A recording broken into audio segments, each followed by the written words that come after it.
guys, welcome to In Your Face. We're going to give you a little bit about something and a whole lot about nothing. What better way to waste your time? I'm Jay. This is Keith. Tony. And we're here to talk about a little bit about fantasy football. Week 5. I don't know if you've heard, but Mr. Brady's coming back. That he is. Here's the story of a quarterback named Brady who was benched for 4 straight games. All right. Don't quit your day job, Keith. Trust me, I haven't. In fact, I got a promotion, thank you. Congratulations. Yeah, Congratulations. And congratulations on that win this past week. yeah it really didn't look all that championship caliber, but Mr. No Stopping, the only undefeated team in our league. yeah, 2 of them fell. So if you don't like it, do something about it. All right. How do you think Tom Brady's going to do this week? I don't know exactly how he's going to do, but there's no telling. There just really is no telling. I'm predicting a vengeance comeback. Brady is going to be absolutely furious. Brady is going to be throwing to everything. He'll be throwing to cheerleaders for Pete's sake. I think that's exactly what he's going to do. He's going to be throwing the ball away quite a bit because this is his week 1. And we all know what happens in week 1.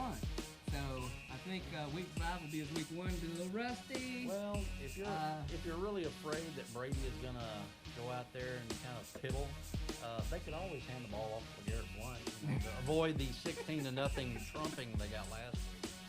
Yeah. We can't do this show without mentioning what Julio Jones did. Who? Leo Jones. 36 points. That's Amazing. 30 points on yardage alone. 300 yards. 300 And- yards. And Amazingly, and then he goes into the end zone. Amazingly. Also, his buddy Matt Ryan. Listen, if you played against somebody that had Matt Ryan, I'm sorry. If you played against somebody that had Matt Ryan and Julio Jones, you pretty much quit your league by Because now. I know, looking at that, you thought, oh, Matt Ryan. You wasn't thinking, in our league, 39 points. well, that's the highest scoring offense in the league right now. They are. And Matt Ryan actually has the best average of anyone in the roster. To add to that, did anybody play against Big Ben?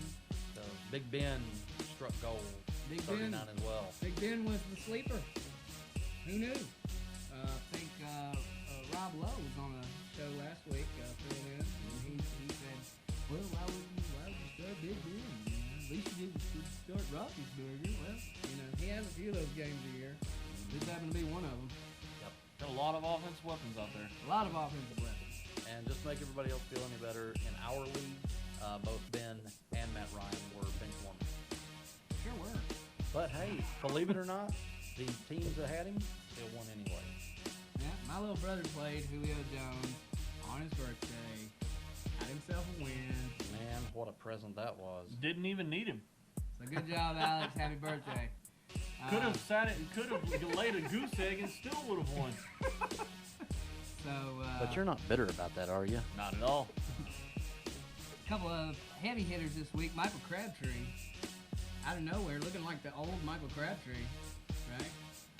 I think he still got it. I've been saying that since he left San Francisco. So Yeah, they do have more than one receiver on that team. There's a guy named Amari Cooper who still can haul in a ball. Just got to throw it to him. My thing with him, I'm always, buy low, sell high. I would get rid of him.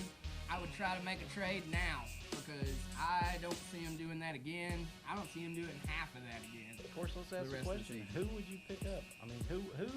Who honestly do you think would be an equal style trade? You couldn't go after Jordy Nelson or anything like No, that. I don't think you could go for a Jordy Nelson, but you could possibly get a. You may be able to get an Odell Beckham right now for what Crabtree did this past week.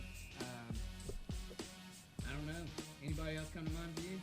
nobody right off the top of my head. Yeah. You might be able to trade for Amari Cooper or something like that. Yeah, you could always trade for Mark Cooper. DeMarco Murray lit it up, 23.9 to Mr. Keith to my demise. And help save my week. Yeah, you did a great job, Keith. I didn't see that coming. Also had Ezekiel Elliott lighting it up in Dallas. What do you think? Rookie of the year? I think it's too early to call Rookie of the Year yet, but he's definitely on his way.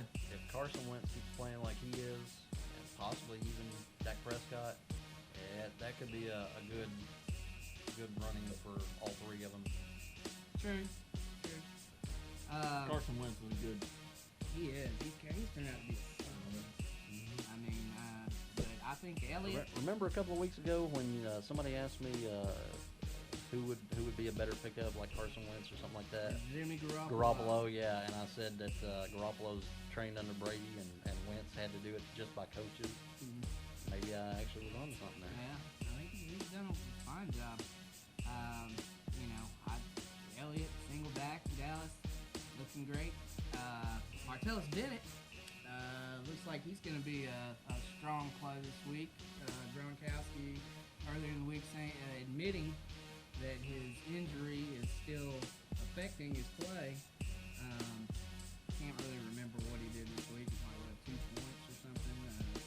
1 catch for 20 yards or so. I don't remember exactly what he put up. Yeah, but it was horrid. Not newsworthy. It was horrid. So I don't. Martellus Bennett was the only player to score any points for the Patriots. Yeah, this week. I don't see. Hey, now. LeGarrette Blount scored, I think, He did 5. He did decent. 5. No one on the Patriots did decent this week. 16-0 5. to the 5. Buffalo Bills. I got 5 points And I know from that him. because I had the Patriots defense. Moving on. Devontae Freeman looks like he's going to be the lone back in Atlanta coming up this week. I would definitely play him. Matter of fact, I think I will. Ruh-roh. I don't know if they're going to try to pull in somebody, like they did with Steven Jackson to try to work off that Coleman load. But as of right now, it looks like he's going to be a lone back. The big question is, how much of last week's game did Tevin Coleman actually play? Did he actually make it through the whole game, and afterwards he's feeling kind of stiff and wasn't up to snuff, or did he have to come out somewhere during the middle of the game? That's when you really got to ask yourself about Freeman being set alone. I mean, I'm sure he'll be alone back there, but how much activity is he actually going to get? Again, they have Julio Jones. That is true. I'll tell you who I like this week. David Johnson facing that San Francisco defense. Yeah, I'm going to be disagreeing with you on that one because with Carson Palmer being out with his concussion, they're going to think that they can't throw on him, so they're just going to end up stacking the box against the run. San Francisco might actually shut that side down. So I think if anybody's going to do it, it's going to be David Johnson. I don't know. I personally feel like San Francisco's front seven is about the only strong point on their team. I feel like they can stop the run. I'd have to say that Drew Stanton is. It's gonna be tough. at least the defense isn't kneeling down and rolling over and taking a butt kicking from everybody else. Who else do I like? Paxton Lynch. He really pulled it out for Trevor Siemian this past week. Not really sure what's going on there. They announced it's It looks like he's going to miss some time. The reporters are stirring up the news by saying it, but I think officially the Broncos are holding out the slightest glimmer of hope that Simeon will start. I'm hoping he'll start because they got to face Atlanta. Atlanta's got no defense, and Trevor Simeon's got weapons. I like Paxton Lynch. I think this may be the break that he needed to shine. Might be a good idea to go ahead and get him anyway. If you've got Simeon, if you've got a underperforming spot, you can clear out the bench just a little bit and have him in backup. I mean, when they drafted Paxton Lynch, I figured he'd be the star. I wasn't even thinking Simeon. You did? Nah, I wasn't. Huh. So, Well, I actually thought Mark Sanchez was going to be the starter, but we saw how that worked out. Mark Sanchez's world tour. That's even more popular than Bradford's World Tour, for goodness sake. That is true. Minnesota's my surprise team of the year so far. I thought they were going to miss the playoffs. It is amazing how they've done without their weapons. Without Stephon Diggs, AP all day is Your boy out. Kyle Diggs. Rudolph. Yeah, Your boy Diggs and Kyle Rudolph yeah. lighting it up, and that defense He's on fire. I dropped him 3 weeks ago. No, I drafted him. Oh, you drafted him? Defense, Sorry. yeah. You wish you had him. Yeah, he drafted 2 defenses. That's right. Yeah, That is yeah. right. Because I'm that crazy.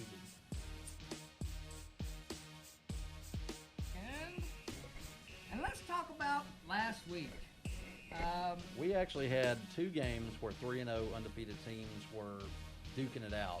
We had Charles and our last week's guest host Robert facing off. Charles was the 3-0 undefeated team.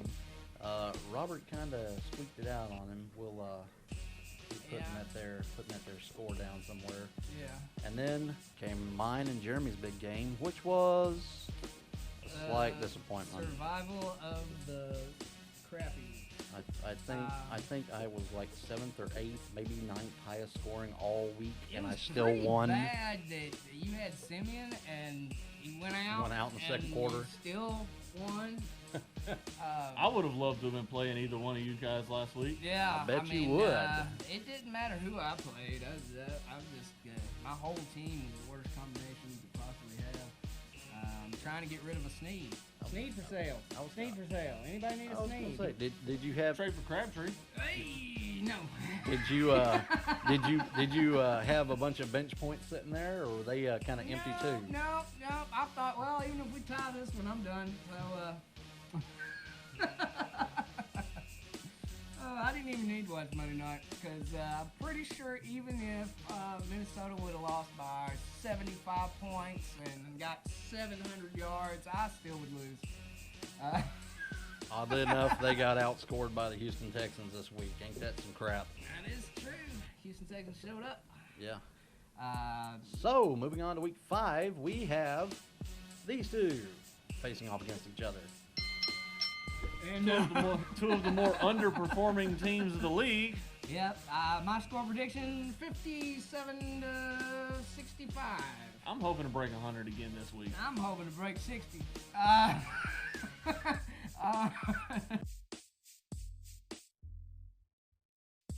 Of course, whoever finally does knock me off the ladder is going to end my current 9-game regular season win streak. I can't even believe that. I reeled off 5 at the end of last season, missed the playoffs by a pinch, 4-0. They came in late. This one's coming in early, pretty strong. Yeah. Yeah, I was actually hoping I could play you again. I'm actually, yeah.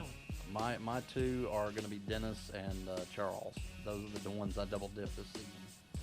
And again, Levy on a prayer. both- And Hugh James. yeah, both the teams I have to play twice this season have put up on average 100 points each game. And I'm the 7th highest scoring team in the league, undefeated. Yeah. Yeah, the numbers don't add up. Eventually, somebody's going to take my lunch money. It could happen. Or you're still in the running for that Hugh James trophy. I'm certainly not expecting that. I tell you what, I will admit that I will win that baby at the 2-minute warning of the Week 13 game with a 12-0 record. That's when I'll admit I have got the Hugh Janus Trophy sewn up. For our people at home, the Hugh James Trophy is for the undefeated team of the regular season.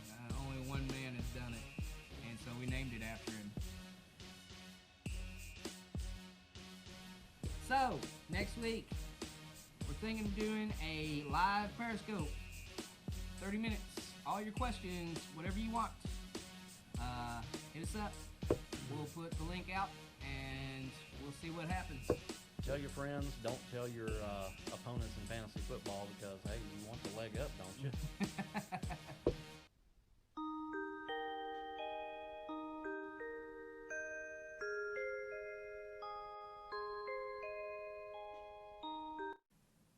Alright guys, time for another edition of Tony's Fantasy Sleepers.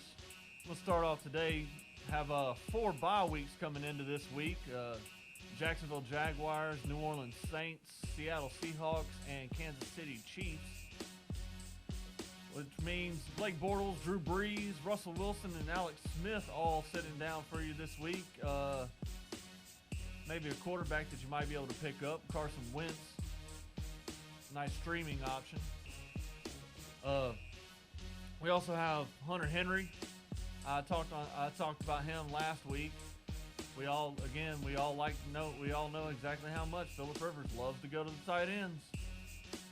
Gates out again, hamstring injury last week would have gave you 12 points if you happened to pick him up. And last but not least, this week I'm gonna add in Robert Woods with Sammy Watkins out on IR for the next 8 weeks, still dealing with the foot injury. It looks like he's gonna take over as the number 1 receiver for Buffalo. And there are my fantasy sleeper picks of the week. With that being said, I think I'm going to go back to bed. Have a great week. Good luck to all of you. See you next time.